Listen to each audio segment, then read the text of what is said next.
come join us.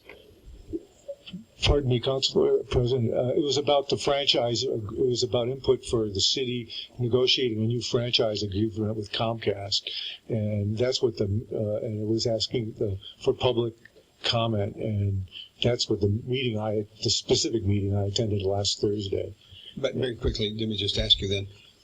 So this was to see what should happen or who could bid on this? Well, it was mainly how the city should negotiate with Comcast. I believe that people from the administration, there was an attorney, there were Peter Clark, I believe, Mr. Matthews, and there was also a liaison from the city council attending the meeting. And I asked Mr. Matthews, well, did you make any PSAs? And I think he said no. And I go, isn't that what public access is all about, is to get the information out to the public? And, to me, that's, I don't know why that didn't happen. And fortunately, a friend of mine actually taped the meeting in its entirety, and he plans on putting it up on the web. And I believe he actually gave a DVD to the council liaison. So if you wanted to watch the okay. Yeah, and this person took extensive notes. Okay. Well, thank you very much. I'll ask that question again next time because I want to find out how come. Well, thank you for your time. Certainly, thank you. Next is John Vaughn, followed by Todd Kirsting, followed by Susan Skirman. John Vaughn here. Hello, City Council. I'm here today to represent the street racers of Albuquerque. No one ever talks for us, so I came here today to be the mouthpiece.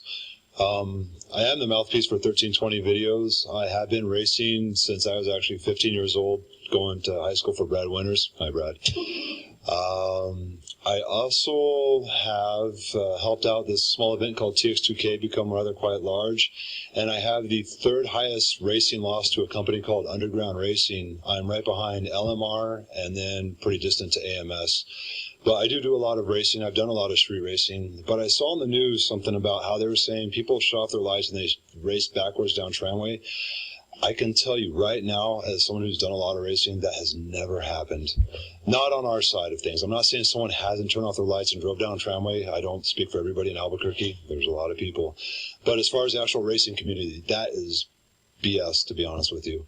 I am going to say street racing definitely does happen. If you guys really were concerned about it, I actually went online looking for the data. I went to the Council of Governments and I went to the UNM crash maps. I couldn't find any actual data related to street racing accidents or drag racing of any sorts. There's just nothing. Like, what streets is it happening on? What times is it happening on? Where's the actual statistical data? And the city has nothing. There are a lot of perceptions, though. Don't get me wrong. There is perceptions, but can we pass a rule based off perception? I'm not saying it doesn't happen, but, when and where does it happen? I would also like to say, if the city is truly concerned with the racing, I have tried vehemently sorry, I mispronounced that word, but I've tried pretty hard to get Double Eagle Airport to host an event out there. I've worked with several other companies, and we do airport events where we can shut down an airport and have a half-mile race out there, get everybody off the streets, put them out at, Double Eagle. And I've been trying to work through the city. I've tried to help ask Barry for it, and I got somewhat far, but I didn't get very far. Thank you very much. Thank you very much. Before you leave, though, Yes. a couple of the councilors do have a question or a statement. I'm not sure. Okay. Councilor Gibson and Councilor Jones. Thank you, Mr. President. I'm sorry, what is your name again? John Vaughn, Johnvon. Nice to meet you. So, are you one of the people who I get complaints about who's driving up and down, racing up and down in Montgomery? Montgomery is a meeting place. It's actually where the kids go. Before, not Barry, but, sorry, what was the mayor before Barry? Before Chavez. Before Chavez passed the street racing and the exhaust ordinance, everyone would kind of meet over there, and then when we take people away from the city is what we do, kind of out towards the outskirts of town to do it. However, after Chavez passed the noise ordinance, the exhaust law, a lot of the actual drag racers, the older people who would go out there and kind of kick the kids off and make them go elsewhere, they disappeared because they had jobs and responsibilities. So all the kids stayed out there and all the old people went. And so the natural order of things kind of got destroyed, and now it's pretty much a lot of kids that go out to Montgomery. And yes, they do race all night long. Okay, and I take it you're one of the older I people. am. I've been Okay. doing it for So you're not one of the people who's racing up and down Montgomery. not anymore. I Okay. used to. I had a Volvo back when I So was are 15. you one of the people who's racing up and down Pennsylvania? Pennsylvania? No, that's a sketchy street. You shouldn't do that. Well, I'm I'll actually try, gonna make a street. I'll try to remember that. So are I try to you? go to Tramway and then to the Excuse me. freeway. Sorry. Oh, okay. You do street racing on Tramway, and what was the other place? I'm The sorry. freeway, because there's no way for people to turn in there. It's safer. And we go out like 2 or 3 o'clock in the morning and wait for traffic to go away. I hope you're not out there when I'm on the street I hope not. or either. anybody I care about. I did crash once, so Thank you. I have been there. Nothing else. Councilor Jones. Thank you, Mr. President. I'm sorry, I'm having a very hard time taking you seriously. Are you standing up here in front of this audience and the people on television and advocating for your right to violate the law and speed and put other people in danger?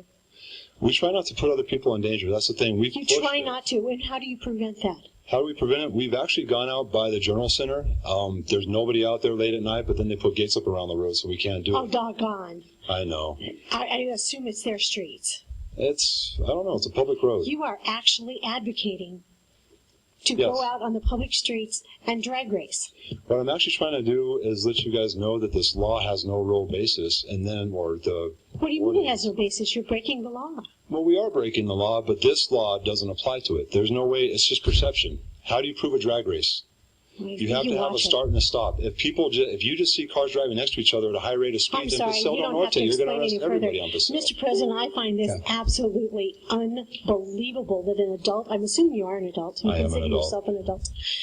It's hard to take you seriously as an adult when you can stand up there and say this, and I'm sorry to be lecturing you, but this is absolutely unbelievable, and this If is I don't stand why up for 'em, we who will? blame our police for accidents on the street. Thank you. Okay, Mr. not Bond, everybody who yes. drag races has an accident. Mr. Bond, that's Sorry about that.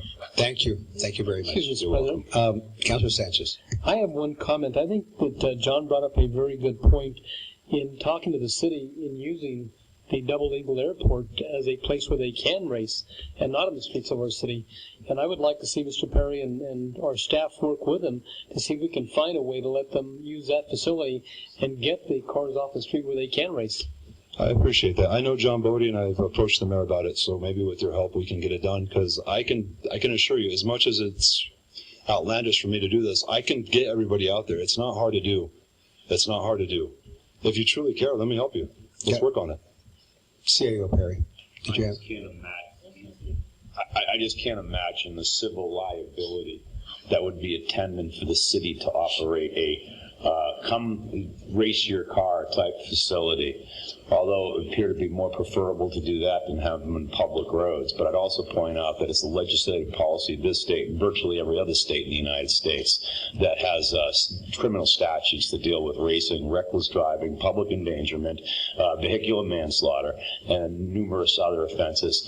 And ironically, tonight on Ron Thibault and Tramway, there was a motorcyclist that was doing a wheelie going about 85 miles an hour.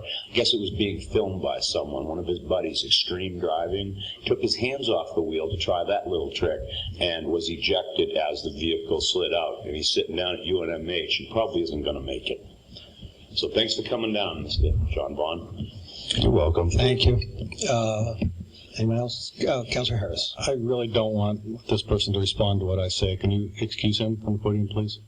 Okay, finish with you. Thank you, Mr. Bond. In my district, there's been several houses that have been crashed into on Chelwood. And, of course, the statistics don't show that these are drag racing, but people go and they race on Chelwood because there's it tends to be not well populated late at night, and that's where they race. And they've almost killed some people. Luckily, that would have killed a family or some people who were in a particular bedroom, but they happen to be away. So, I mean, this is extremely dangerous criminal behavior. The person who stood up there should be ashamed of himself. And I'm going to be introducing some resolutions and some ordinances to strengthen the laws that we have to crack down on this kind of obscene, outrageous behavior. Councilor Lewis.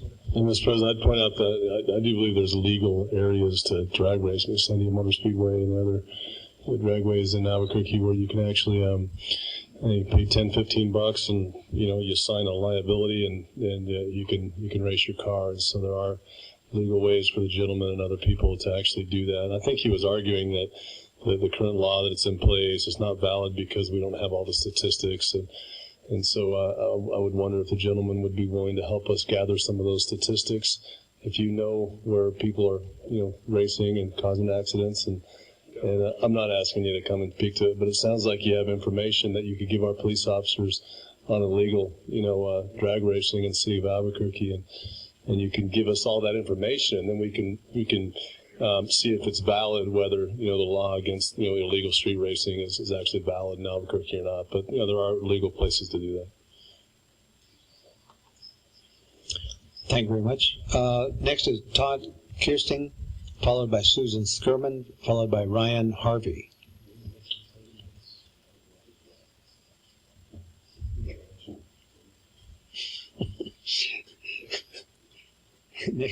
Next is Susan Skirman, followed by Ryan Harvey, followed by Alan Reed. President Garduño and city councilors, I'm here again to talk about something that Simon brought up. I did attend that focus group meeting about the Comcast cable agreement. I found out about it 2 hours ahead of time, and I was shocked that I hadn't heard about it, and that there were going to be 5 meetings, 3 last week and 2 this week. I went to the Alamosa Community Center, and there were only 8 people in attendance. And I did ask the facilitator, who was hired by the city, how they'd gotten the word out, because I said I work at the Peace Center, and one of my jobs is to help publicize events of importance to the community, and I didn't know anything about it. And he said that the only place they publicized it was on the city website, which was ridiculous. You're not going to get the word out doing that. So it seems like they're going through the motions on that. But they're renewing the franchise agreement with Comcast in the city of Albuquerque, which expires October 2017. And I did have some questions, and so I wanted to share those with you. I wanted to know how many subscribers Comcast has. Does anyone here know the answer to that? One less, I just... One less? That's funny. Okay. Because that's based, the number of subscribers is what the 44 cents per subscriber is based on how much money the city does get for public access education and government channels, PEG. I also asked another question, are IPEG meetings open to the public? IPEG is the organization that oversees how the PEG monies are spent. And as far as I know, we've never been able to attend those, and I'd like to know if those fall under the Open Meetings Act or not. Also, what is the status of the Cable Board? The Cable Board is a very important body, and there's an unclear status of the Cable Board at this time. I'd like to know who is responsible for enforcing the requirements of the franchise agreement in terms of whether the current contractor, UPublic, is meeting its obligations. Hundreds of thousands of dollars are going ostensibly to provide public access services.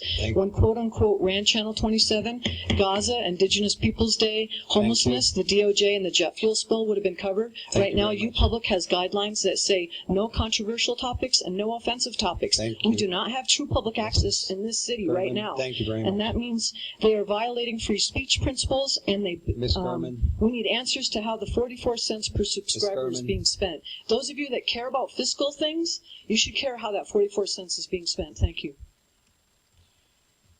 Next is Ryan Harvey, followed by Alan Reed, and our last